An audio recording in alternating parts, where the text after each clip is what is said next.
ఇల్లు ఆకిలి ఇడిచిపెట్టి ఆయనోళ్లకు దూరంగా మొన్నటి దాకా అడవిల్నే ఉన్నారు అన్నలు. సెంటర్ సర్కారోళ్ళు పెట్టిన ఆపరేషన్ కగార్తోని వనం ఇడిచిపెట్టి జనంలా కలిసిర్రు.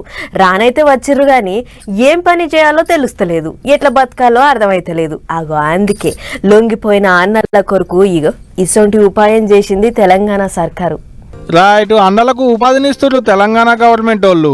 ఏందనుకుంటారు, అన్నలు ఇడిచిపెట్టి వచ్చిన అడవులను టూరిస్ట్ జాగాలు చేస్తుండే కదా. అగొక అడవులకు వచ్చేటి టూరిస్టులకు తవ్వలు చూపెట్టేటి కొలువు గిరిదర్శక్ పేరుతోని అడవులలో టూరిస్ట్ గైడులను చేస్తుంది సర్కారు. ఇప్పటి వరకు 20 మందిని సెలెక్ట్ చేసి కూడా వాళ్ళందరికీ స్కిల్ యూనివర్సిటీలో ట్రైనింగ్ ఇస్తారట. ఖర్చులకు సర్కారు తరపు నుంచి స్కాలర్షిప్లు ఇచ్చి అటంక కొలువు సర్కారు జీతము.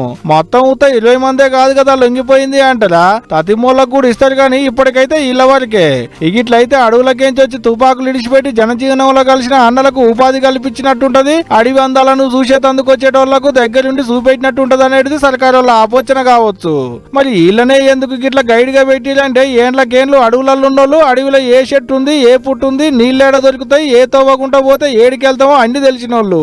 వాళ్ళైతేనే వచ్చిపోయేటి పర్యాటకులకు తిప్పలుండదని ఈ ఉపాయం చేసినట్టు సర్కారు వాళ్ళు. అంటే ఇన్నొద్దుల సంది కొత్తగా తలంలోకి వచ్చిన అన్నలకు తవ్వ చూపెట్టిన వాళ్ళు ఇప్పటి సంది టూరిస్టులకు తవ్వ చూపెడతారు అన్నట్టు.